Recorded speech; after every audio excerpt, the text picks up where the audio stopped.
Hi, I'm Nancy Harrington. It's October 18th, 2012, and I'm interviewing Suze Orman on behalf of the Archive of American Television in Beverly Hills, California. So we'd like to start by getting about 10 minutes of background information. So to begin with, what was your name at birth? Susan Lynn Orman. And when did it become Susie? It became Susie in college. I went to college in 1969 to 1973, and those were the days when you were Faith or Rosebud or Hope, and your names became an identity of you. And I knew that my mom really loved the name Susie. Even though I was named Susan, I was never quite a Susan. So it became Susie, S-U-S-I-E. But I wanted to be a little different. So I thought, I know I can just change the spelling of my name to S-U-Z-E. My mom will never know the difference because she'll never see it in writing. And everybody will call me Susie. So it was actually S-U-Z-E, accent a G over the E. And that's kind of when that spelling changed. But really, I was always a Susie growing up because I was a character. What was your mom's reaction when she saw it in writing? She clearly did over time. Yes, but to this day, and my mom recently died at 97, she never, ever asked me about it, not once, as if it was just a normal thing. So I don't know why she never asked me, but she never did. Where and when were you born? I was born June 5th, 1951, Chicago, Illinois, on the south side of Chicago in Michael Reese Hospital. And where did you grow up? I grew up on the south side of Chicago, 81st and Oglesby. What were your parents' names and what did they do for a living? So my dad's name was Morris Orman. My mother's name was Ann Orman. My dad was many things, but he went to school originally at DePauw University to become a lawyer. And before he graduated to take the bar, he owed the university $900. And my grandfather, or his father, came to him and said, I need $900 to open up a chicken place. And so rather than my father taking the money to pay for the bar, he gave that money to his father, and he never became a lawyer. What's interesting about that story is that I never knew that until after he died.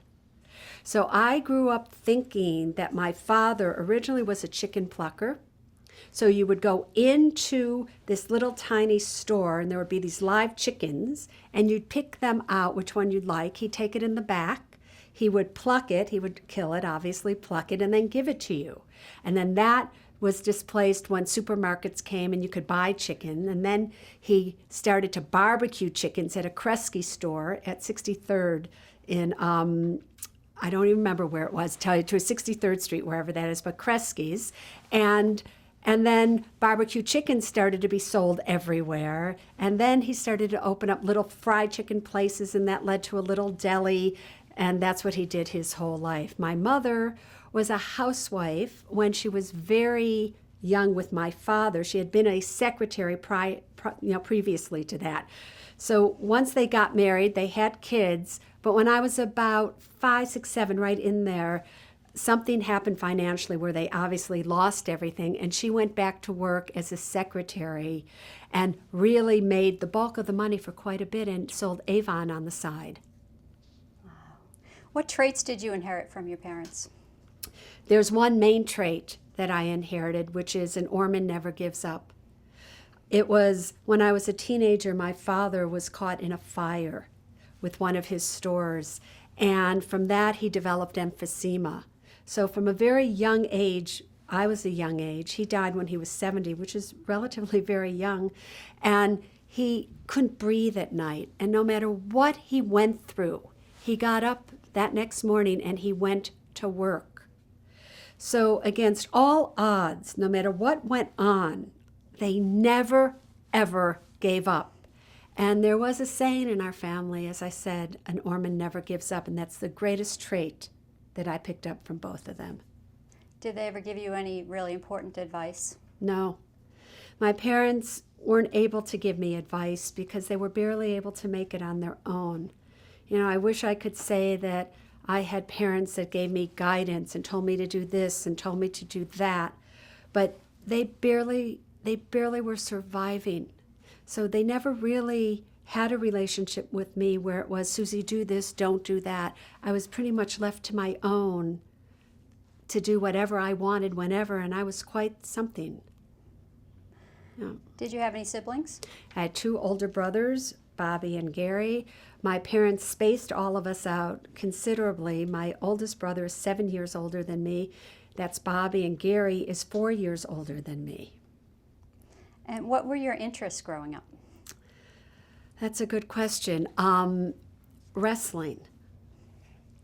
I was fascinated with this, wrestling when they would get in the ring, and it would usually be on at 2 or 3 in the morning on Saturday. And we had one little TV that was on this stand that would roll. And I would sneak into my parents' bedroom because that's where the TV lived. And I would roll it out really slowly into my room and watch it. So I was fascinated with sports, believe it or not. I was fascinated with things such as wrestling. I was fascinated with people and just watching them, but not a whole lot other than that. Did you ever have any interest in finance or money when you were a kid? The only interest I had in money was figuring out how could I get more, not to spend on myself, but to spend on my friends. I didn't have any self-esteem growing up. And my friends' parents had a whole lot more money than my parents did. And I thought, I know if I could show them that we had money, then maybe they would like me more. So my fascination with money wasn't about making more, but it was about having more to show people that, look, we're just like you. Do you remember the first time you earned money? Yeah, the first time I earned money was working at my dad's store. And I started working at his store at a very young age, like 11 or 12, every single day after school. Rather than the brownies or the Girl Scouts, I would get on a bus, go wherever his store was, find myself there, and work. And I got paid to work there. What did you want to be when you grew up? It started anywhere from the President of the United States when I was probably 5 or 6. I should have listened to that, but anyway, that's besides the point. Too late. Too late. Not too late. Yeah, well, do I look stupid to you? Anyway, but it's that, a teacher, little things like that. But then as I got older in high school, I got fascinated with hospitals because my father spent so much time in one. And I was a candy striper, and I was there, and I wanted to be a doctor. I wanted to be a brain surgeon, but my grades were never good. I never really got any good grades. I didn't score high enough on the SATs or the ACTs to even be admitted into a good school if I could have even afforded to have gone to one. And literally when I went for my interview as to what do you want to be, and I told them that, they said, we don't think so, Susie. Maybe you should do something else. So then I looked at what the easiest curriculum was, and it was social work. So I decided to take that because I had to work my way through college. It wasn't like I got to go to college, and I had to work my way by washing dishes, working in delis, working at night till 2 o'clock in the morning. So whatever was the easiest for me just to pass is what I chose. Did your troubles in school affect you later in life? Nothing affected me later in life. It's a very strange thing. I never let anything keep me down. And maybe that's because an Orman never gives up. So it wasn't as if I saw that I had troubles in school. I never thought I was going to be anything other than a waitress, so why would I even care about what grade I got in school? And I only went to college because my mother said, you are going to college. And the only college we could afford to go to, or I could afford to pay for, was the University of Illinois in Champaign-Urbana. I don't think I ever got a grade above a C, but I personally didn't care because I was just going to be a waitress. I had no goals whatsoever. You mentioned you used to watch wrestling on TV. Was there anything else that you would watch on television? Three Stooges. I loved the Three Stooges and Mr. Ed. I love the fact that this horse was a horse, of course, but I loved Mr. Ed. Those were probably my favorite shows. You had some roommates your sophomore year. Who were they? In college. Yes. So what was interesting is that when my freshman year at the University of Illinois, I lived in the Florida Avenue residencies, and so did two other women by the name of Carol Morgan and Judy Jacklin. And we became very close friends, and we decided it would be far cheaper if we could live off campus the second year. Of course, back then you had to have permission and show financial need to not live in a dormitory. Well, that wasn't hard to show that we had no money. So the three of us moved into an apartment at 777 Springfield. And it was a one-bedroom apartment. It was $120 a month with 3 single beds in this one thing. But Judy had a boyfriend that she had had all through high school by the name of John Belushi. And with Judy came John.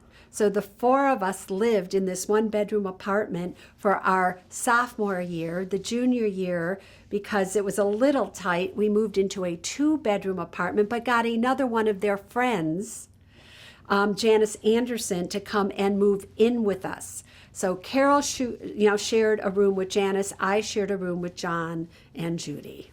And was John performing at the time? John was performing at the time, but not at places that you would imagine. He would perform at the Red Herring Deli, or the Red Herring Coffee House, actually. And he was there, and Dan Fogelberg was there. And this was a little coffee house in the basement of somewhere on the University of Illinois campus where you would go and you would see these performances. And he performed with a friend of his by the name of Tito. And he used to do this fabulous routine about right after Thanksgiving. He would call it the living womb. And he would go, goes about a baby inside the womb. I love that turkey. And John was always John. Even when John got extremely famous, he never changed his ways. Did you know back then that he was going to be famous? No, I always told Judy, don't marry him. He'll never amount to anything. And so you should think about that when I give you a stock pick, think twice. Excellent. So let's move on and talk about a little bit about your early career. So what did you do after college? So after college, after 4 years, I didn't actually graduate after 4 years because I thought that by the time I would have graduated, they would have gotten rid of the foreign language requirement. And so I never took a foreign language to complete it. So I had all these credits except that. So I didn't graduate. So after 4 years of attending the University of Illinois in 1973, I decided, I want to see what else the world has. So I had about $300 to my name that I had saved up. And my friends and I got a 1970 Ford Econoline van. I was able to purchase it because my brother Bobby gave me the money to do so. It was $1,500. And we fixed it up so that we could live in it. And now we're heading out from Illinois all the way to California. We dropped 2 of our friends, Sherry and Vicky, off in LA. They thought that's where we're going to stay. And Lori Seligman and I continued in this van to Berkeley, California. When we got to Berkeley, we didn't know what we were going to do. We lived in that van for 3 or 4 months on the street, getting any jobs we could. One of our jobs was with Coley Tree Services, where we were cutting down eucalyptus trees, because back then there was a frost in the Berkeley hills, and they were paying us $3.50 an hour, and we thought we had died and gone to heaven. But once all those trees were cut down, then we didn't know what we were going to do, and we were looking to get jobs in Stockton, or I think it was Stockton, at the Del Monte factories there. And one day we went into this little restaurant called the Buttercup Bakery on College and Alcatraz at the time in Berkeley, California. And we were just talking to them, and they said, hey, want to work? And I said, yeah. And I stayed a waitress there for 7 years from 1973 to 1980, making $400 a month till I was 30 years of age, 29, 30. And then at that point you decided you wanted to open your own restaurant? I did. I kept, when I first started working at the Buttercup Bakery, it was this tiny, just this corner little place that was maybe a few hundred square feet. Then we were doing really good, and all of a sudden we expanded to the store next door. And now we sat 105 people, and then expanded next door. And before you knew it, they owned half the block, a lot of it on the ideas that I came up with. I would say, why don't you do this? Why don't you do that? And they would. And they were expanding, and my salary was still the same. So I thought, oh, I could do that. I can open my own restaurant. So I called up my mom and dad and asked them, this was 1980, for $20,000 to open up my own restaurant. And they didn't have that kind of money. My mother didn't have a clue.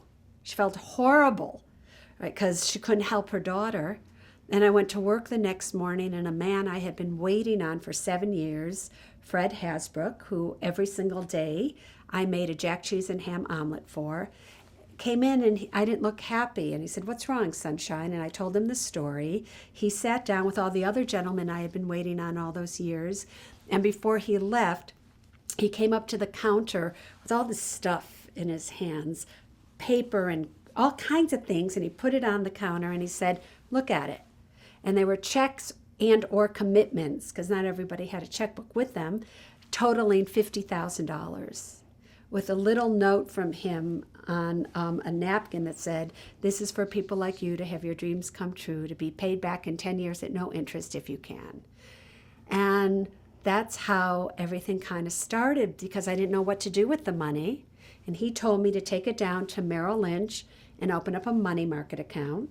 Problem is, I didn't know what a Merrill Lynch was, and I didn't know what a money market account was. And he explained it to me, and when I took it there to open up an account, I was assigned a broker of a day. His name was Randy, and he saw every client that came in. So he was the broker of that day.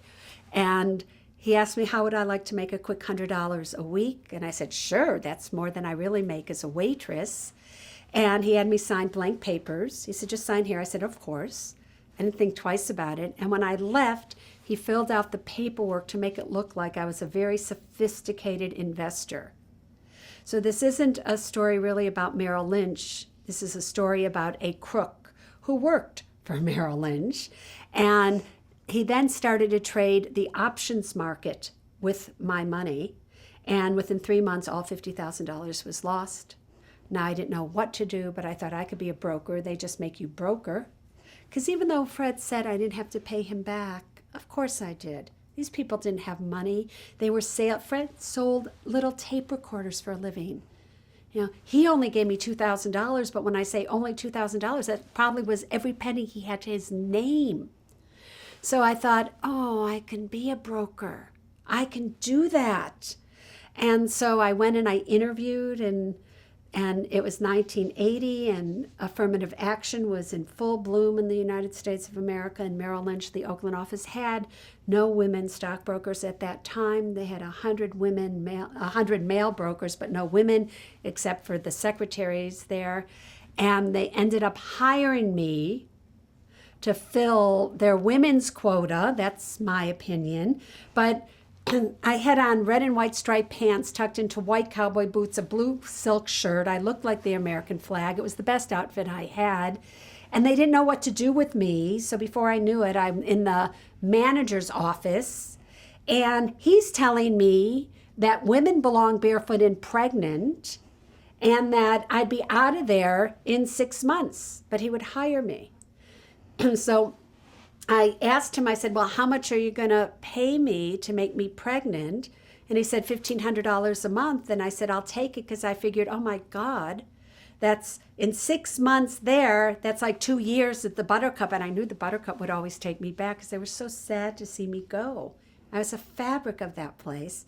So I went and I charged $3,000 at Macy's, and I was allowed to do so on my first credit card, because Merrill Lynch vowed that, told them I'm making $1,500 a month. And I bought my first real grown-up clothes, I guess. And I drove my 1967 Volvo station wagon every day into Merrill Lynch. I ate at Taco Bell every day for 2 years, while all these other brokers went out to very fancy places. But I became quite the stockbroker. What do you think they saw in you? Was it really just the quota, or do you think they saw something in you to hire you? They absolutely just saw the quota, without a shadow of a doubt. Because while I was studying to be a stockbroker. I realized what Randy, who was the name of the stockbroker at the time, did was illegal because you can't invest somebody's money inappropriate for their level of risk. So I went into the manager's office. His name was Peter Sansevero, by the way. I love telling his name. It should be archived forever. We should all thank him on some level. And I went in there. I said, Peter, you have a crook working for you. And he said, Susie, that crook makes us a lot of money. You go and sit down and don't say a word. So I went and sat in my little cubicle as I looked at Randy in his big office. And I thought, you know what? It's easy not to say anything, but it's not right. Because what if it was my mom's money or my grandma's money or somebody I didn't even know money, and then they lost all this money and they didn't have time to make it back. So there was a person who worked there who was very fond of me and said to me that they thought I should sue Merrill Lynch, and gave me the name, essentially, of the lawyer who had always won against Merrill Lynch, and said, call. And I called him up, the lawyer, and he took it on contingency, and I ended up suing Merrill Lynch while I worked for them, because they were going to fire me in another 2 or 3 months anyway, and I could tell, because Peter did not like me. He didn't like me at all, and he did not like that he couldn't do with me what he did with many of the other women and people there. And but because I sued them, they couldn't fire me. How awkward was that? Well, I had no idea. I mean, I wasn't that smart. I wish I could tell everybody that, oh yeah, I knew I should do this and that, but you have to remember I didn't have any education that way. I wasn't guided that way. It's not like my parents were smart enough to be able to tell me to do that. So it was interesting that I just did it, and I just followed my gut. And before you knew it, Peter was gone, a new manager was in, they gave me all the money back plus 18% interest, which is what interest rates were back then, and I was able to pay everybody back plus interest. And then after 2 years, I was their number 6 producing broker. That's amazing. What was the most important thing you learned about money at your time at Merrill Lynch? That I didn't know anything about it. I'm very serious about that. That I would sit there and all these people would come in and give a sales pitch, one after another, why we should sell our clients this, why we should do that. And you could see all these male brokers really getting behind it. And I was sitting there going, I don't understand what they're talking about. And they would say things that just didn't make sense, because every time they talked about something, it ended with, and if you do this, this is how much money you are going to make. But never once did they ever say, if you do this, your clients are going to make this much money. So people would come in to see me when I was the broker of the day, because I didn't have any clients. And what was fascinating is when a stockbroker would leave, their book, it was called a book. Back then it was actually a black book about, well, depending how thick it was, depending on how many clients you had, that you manually had to put in every stock you bought or you didn't, and was it a good client, was it not. So when a broker left, his book, because there were no women, they were passed out to all the remaining brokers, all of his clients. And I would get all of the women. And there would be no trades on any of these pages. So they felt like, oh, these people aren't making us money anyway, let's give them to Susie. So I would call them up, and I'd be so excited to have somebody to really talk to. And I'd go see them, and they were all women who had money, but the broker never asked them if they had money. And it was all in treasury notes or treasury bills. And so little by little, and I would say to them, well, I think that's probably a good place for you to keep your money. And they just loved my honesty. And I would say, you know, I don't really know anything about what I'm doing.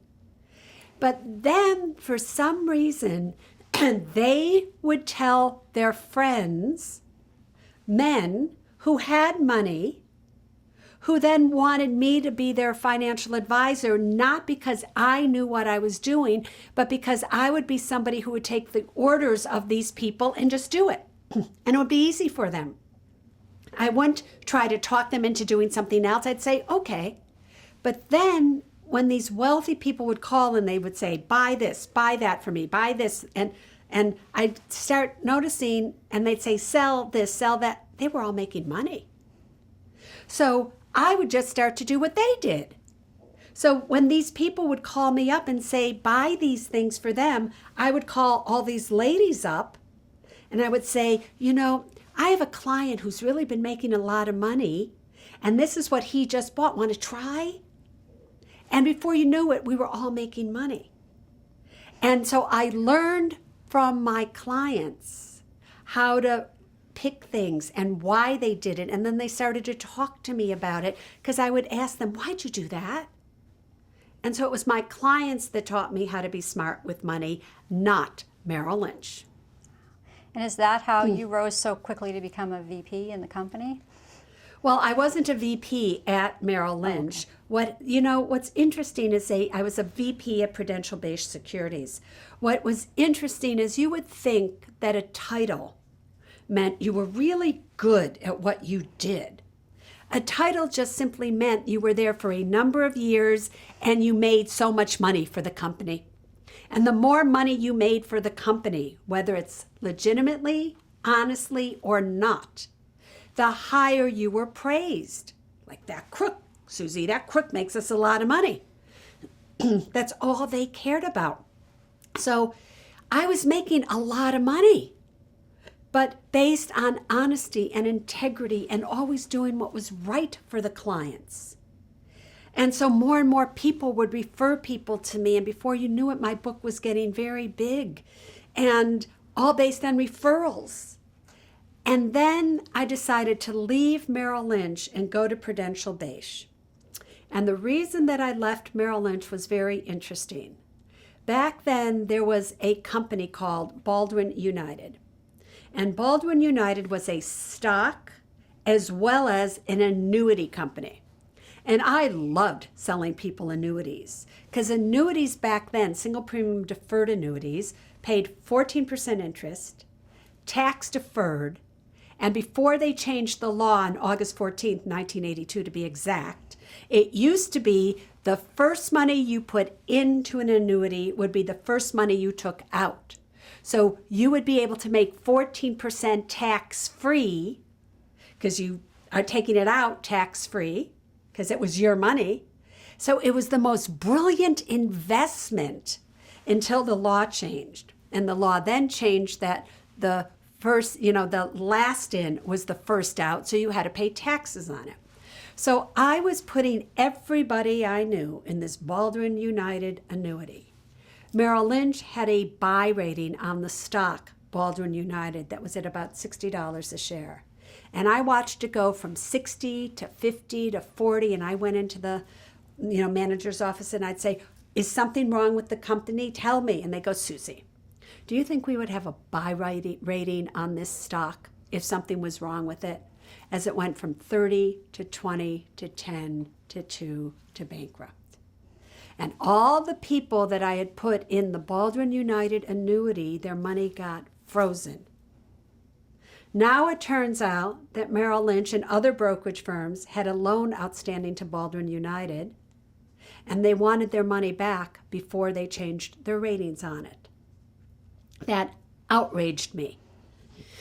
So I left Merrill Lynch, went over to Prudential-based as a vice president because, again, they gave me that title. Why?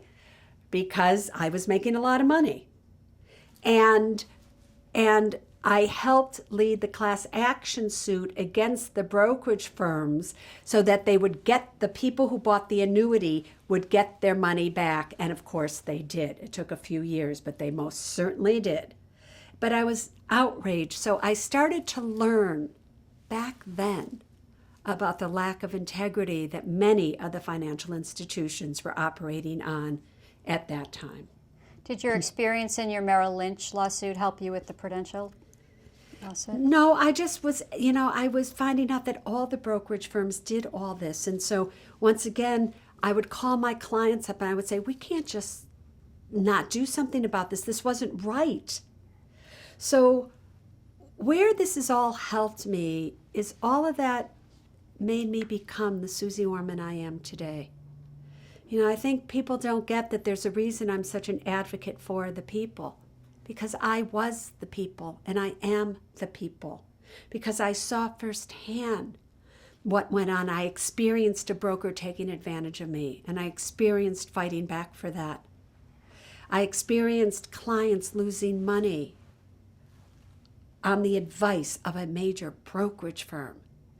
And I was like, are you kidding me? And then what went on was that those were the days that Charles Schwab first started discount brokering, and everybody's saying, oh, please, he'll be out of business before you know it.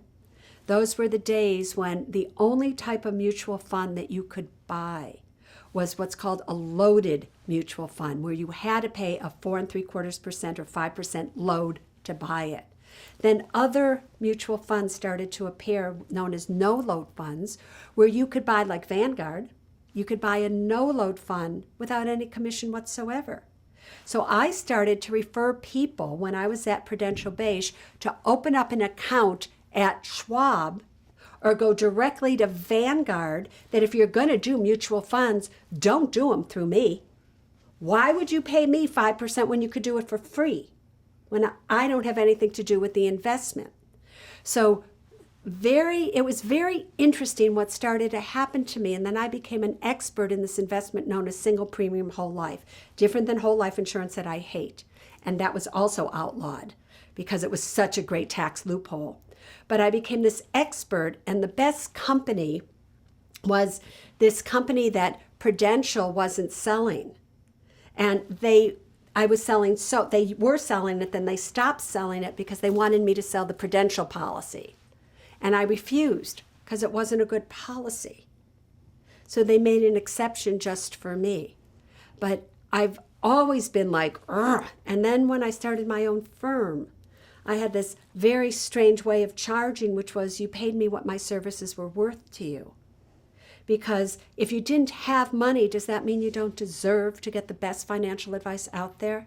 Like only rich people get that because they can pay for it? So some people would come in and pay me in crystals and little things that they made for me, like quilts. Or one person brought me an entire basket of persimmons because they had a persimmon farm. Or years later, I would be giving a book signing, and somebody would come up to me and say, Susie, I don't know if you remember me, but you saw me a few years ago, and you told me that I didn't have a penny to give you even if I wanted to, because these people were going to lose everything, and that one day if I ever had money that I could pay you. Well, I have $200 for you now. And so my life has always, as a professional finance person, been one that's been rooted in the cause for the people, by the people, for the truth of these people. So these people can be more and these people can have more, because it is their birthright to have financial freedom. And it is my job to make sure that that's exactly what happens to this very day. Nice. So when you started your business, was that your goal, to be for the people? Yes. When I started my own firm, I did so because my hands were too tied at Prudential. They weren't liking that I had a line out the door of people trying to do business with me, but yet I was sending them back out the door to Charles Schwab. They didn't like it. And I can't blame them. So I thought, well, if they're not liking it after 3 years of being there, I should just start my own firm. And then I can tell people to do whatever they want to do. So my goal in starting my firm was very simple: to make people as independent from people like me as possible. That if I was really doing my job well, I would never see somebody more than twice. That if I could just educate them on how to be independent from a financial advisor and strong on their own, then I was really helping them versus making them dependent upon me. Because I always knew that there would be more people than I could ever handle to do that with. So I was never afraid of letting them go, because I saw the waiting list of people trying to get in to see me. Right. Did you have a little turmoil at Suze Orman Financial Group too? No, I had not a little turmoil. I had huge turmoil. When I was at Prudential, there was a woman who was a stockbroker, her first name was Marty, who wasn't making it. So Andy Blick, who was the manager at the time, and then Preston Cranford came in. I'm still friends with Preston to this day. And he asked me, would I help her? Because he had to let her go. I had so many people, I couldn't handle everything. Would I just take her on and let her assist me, and they would pay for that as my assistant? So I did, and that was working very fine. But I never really liked her. It was a fabulous lesson for me to learn. I just didn't like her. But when it came time for me to move offices and start, I needed her because of how many people I was seeing. And that was the time when Pacific Gas and Electric was doing early retirement. And because of all the years I gave them free seminars without one person ever retiring, when it did come time for early retirement, they sent everybody to me. So now I'm opening up my own office. They're all going to come to see me. But because I was an officer of Prudential Beige, they held my insurance license just to make sure that everything was okay. So when we went over to start my own business, I said very simply to Marty, Marty, you sign all the contracts. My license will come shortly. Everything will be fine, and we'll do an 80-20 split. Because I was putting them all into the single premium whole life that was still around. It didn't get, they didn't get rid of it until like 1988, 89. So that's what we were doing. And I also needed to become a registered investment advisor. So I filled out all the forms and gave them to Marty, knowing she would complete them and mail them off. Well, in June, so this was May 2nd, we started the firm, 1987. In around June 20-something, I walk into the office and something just doesn't feel right. And Marty had come in at 1:30 that morning, according to the records, because it was a key building, and took all the records of all the clients, stripped the computers clean, because we did have computers back then at that time now, and reported me to the agencies that I was operating without a license because she never mailed the licenses in. All right.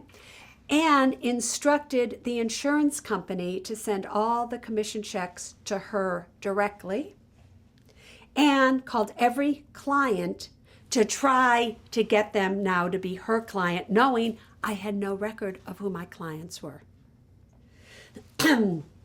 So as soon as she called the agencies to say I was operating without a license, they all came in, seized everything the moment, realized very quickly that nothing was really going wrong and that it made sense to them. So they slapped me and suspended my license for 10 days.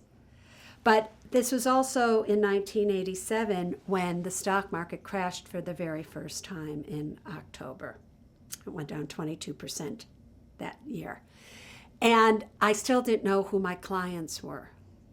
So because I did not think it would take this long, in fact, it took almost 3 years, to put everything back together, to go to court, have the court decide that she needed to pay me back the money. And then when it was decided she had to pay me back, she claimed bankruptcy. Now we had to go through bankruptcy court and on and on. I kept spending money like I had been when I was making it big. And the main reason I kept spending money so much was at the time I had a girlfriend, and I've been gay my entire life. And I had a girlfriend who was very wealthy. Right? Her name was Nani, and she was from the John Deere family. And her entire family, her great-great-great-great-grandfather was John Deere. And I wanted to impress her. So I kept spending money and spending money and spending money, and before you knew it, I had spent up all my money. And now I'm finding myself $250,000 in debt on credit cards and a home equity line of credit, taking money out of my 401k, just to impress her. So the little habits of the little girl taking money out of her father's pockets to buy things for her friends was still with me. And so here I am, totally without any money, leasing a BMW, a 730IL, I think it was BMW, and which I hate leasing. I hate leasing. That's no secret. Suze Orman hates leasing. But I wanted to impress her. And there I am sitting at a Denny's in Emeryville, thinking to myself, oh my God, the waitress waiting on me has more money than I do. Because there is no way that she has as much debt as me.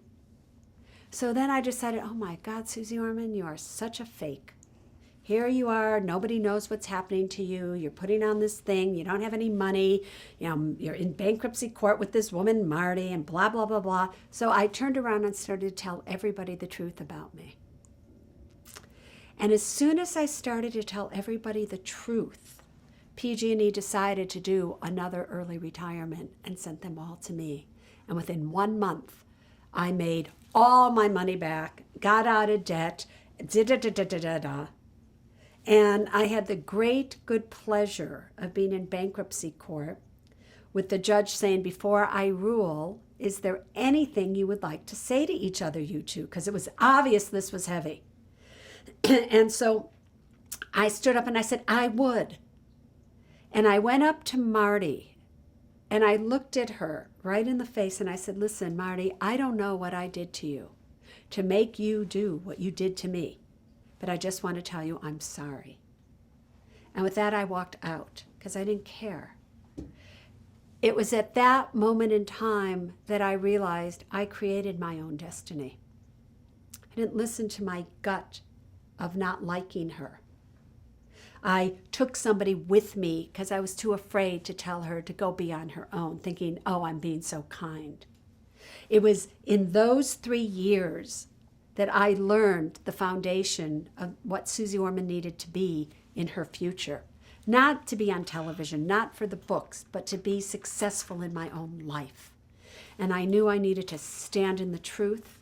I knew I needed to listen to my own thoughts. I knew I needed to say no to people out of love for myself versus yes out of fear of what they might think about me. And those were the foundations of the work that the millions of people throughout the world today enjoy. That's amazing. What happened to Marty? She ended up, I hear, in a mental hospital. I don't know. I got one check from her for $150 and never got another penny. And personally, I don't care. I wish her well. I hope she's okay wherever she is. Wow. All right, so you mentioned your books. You wrote your first book in 1995. Yes. What's your process for writing a book? Well, it's an interesting thing because you have to remember I'm somebody who grew up on the south side of Chicago with a speech impediment. So I couldn't pronounce my R's, S's, or T's. So words such as beautiful came out as boobital. Because I couldn't speak, I couldn't read. So I never read anything. Everything I learned was from listening and learning what other people were doing and picking it up that way. It's almost, it enhanced those other senses rather than diminished it. And so here I am, and I'm now dating another woman by the name of Cynthia Odie, who is a financial advisor, who had a little TV show in San Francisco on Channel 2. And I was a guest on her show because, number one, we were dating, but number two, I had then become by then an expert in long-term care insurance. So now she's having a party to kick off the new season of her show, and I'm there, and there's a book agent who says, hi, I'm Linda Mead. Hi, Susie, what do you do? I go, I'm a financial advisor. What do you do? I'm a book agent. I go, I always wanted to write a book. Kind of joking. And she said, oh yeah, and what would you have called it? And I said, Keeping Your Gold in the Golden Years.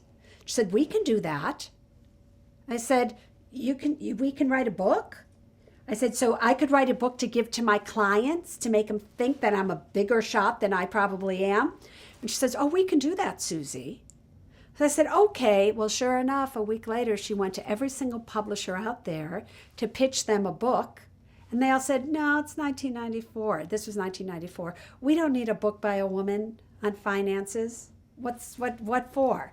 So we were turned down by every single major publisher out there, except for one by the name of Newmarket Press. It was a tiny little press, tiny. And her name was Esther Margolis, and she was a friend of Linda's.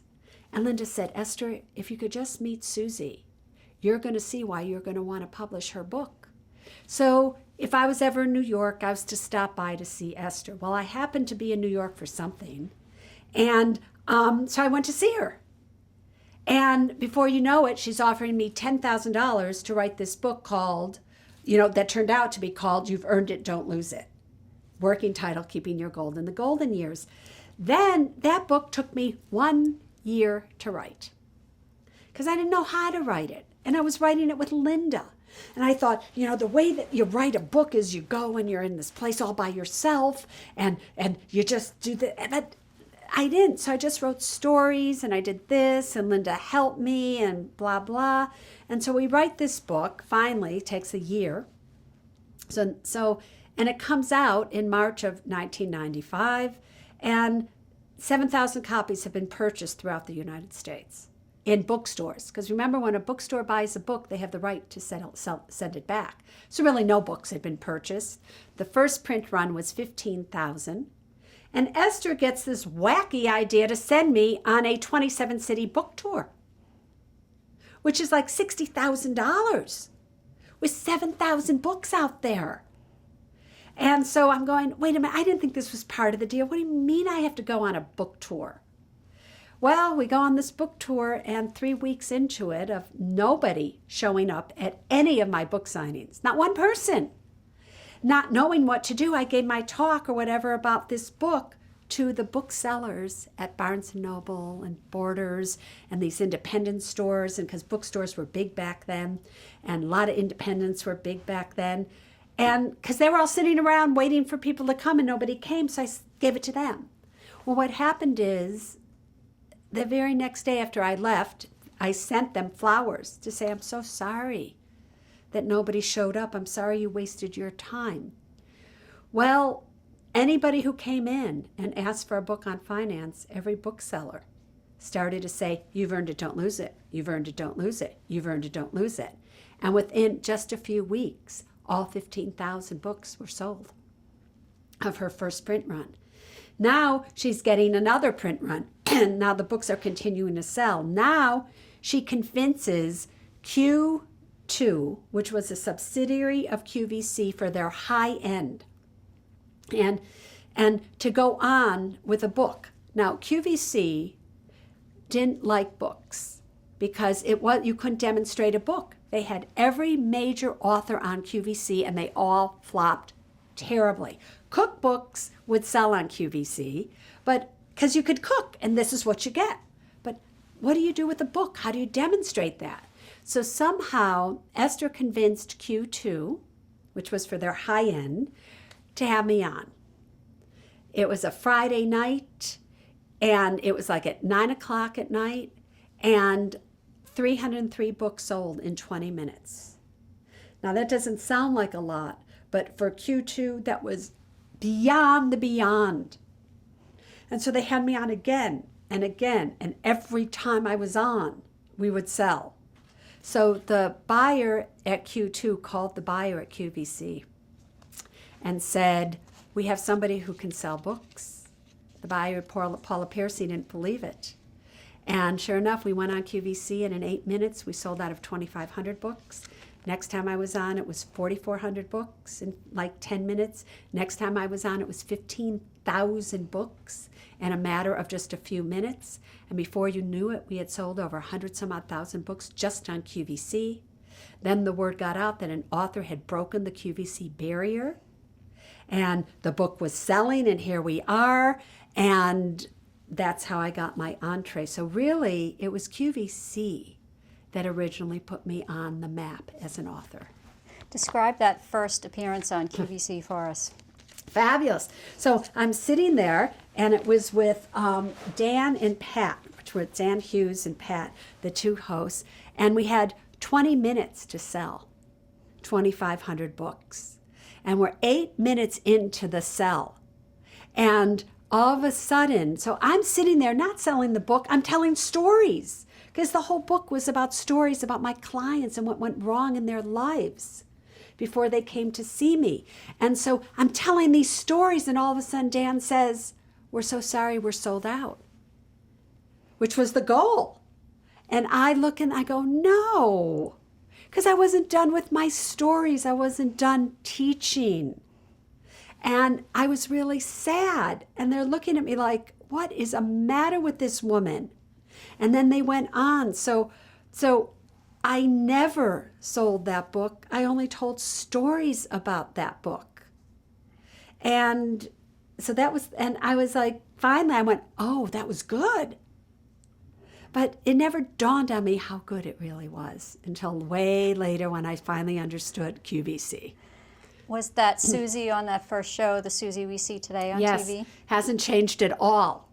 I mean, I was as big a character then as I am now, talking right to the camera, talking to people, telling stories about people's lives, and nothing has changed.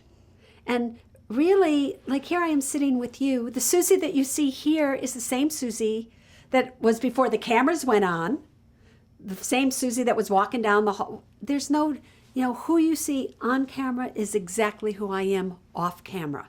That isn't true for a lot of people, but it is absolutely true for me. Did you sell other products on QVC also, or just the books? Well, it started with just the books. And then from the book, well, what happened with QVC is that it went from 20 minutes to 11 minutes because QVC actually shortened their time length for all their guests.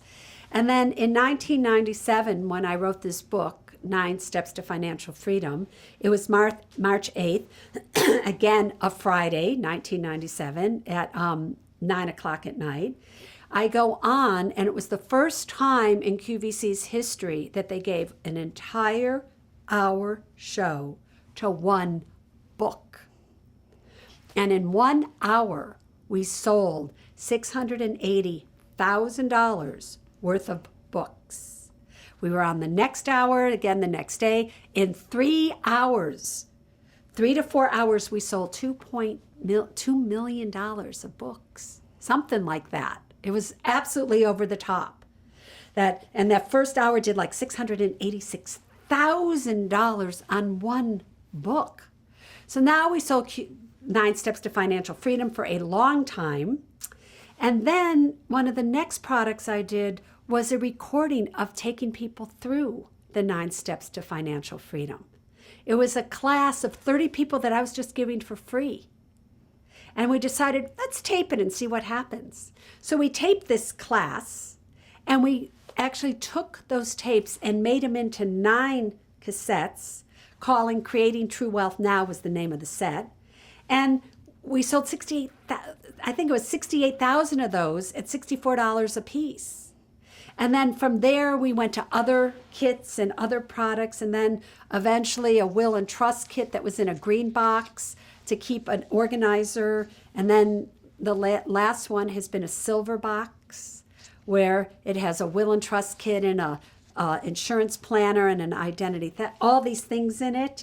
And we've sold over 1 million of those on QVC and around for $60 a piece.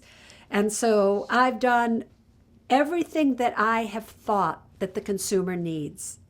So nothing was ever created to sell.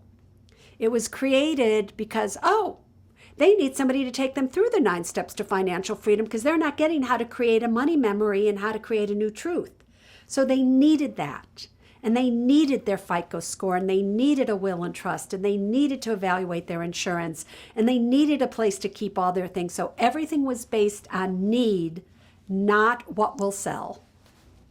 And because it was a need, it sold. What do you think was the most important product you ever sold on QVC? The silver box that I currently have, and a version of it, which was just the will and trust kit. Many years ago, there were, people, even to this day, nobody has a will and trust. And those things are necessary. And so we decided to just offer the will and trust for $13. We would sell 30,000 at a crack. So the most important product I have ever created is the Will and Trust program that I have. You mentioned money memory and new truth. Can you explain those terms to us a little bit? When I was writing the 9 Steps to Financial Freedom, the 9 Steps to Financial Freedom, which, by the way, in 1998 was the #1 selling hardback book, nonfiction hardback book of all hardback nonfiction books, according to Publishers Weekly. It sold millions of copies to the tune of what John Grisham's Street Lawyer was selling. And this was a finance book. At that time, it was the #1 book for Random House in their 50-year history of Random House. So what I had learned from my clients is that they were doctors, they were lawyers, they were all these magnificent people, but yet they never did what they were supposed to do when it came to their money. They would come and see me, and I would say, you need a will and trust. 6 months later, they'd come back, they hadn't gotten a will and trust. You need to go and open up an account at Charles Schwab and buy this. They didn't do that. They didn't do half the things I told them to do. And so I learned from my clients as to why did some people always make money? Why did some people always lose money? I learned about how their emotions ruled what they did. I learned that men faked finances, that they would say that they understood something, but they didn't have a clue what I was talking about.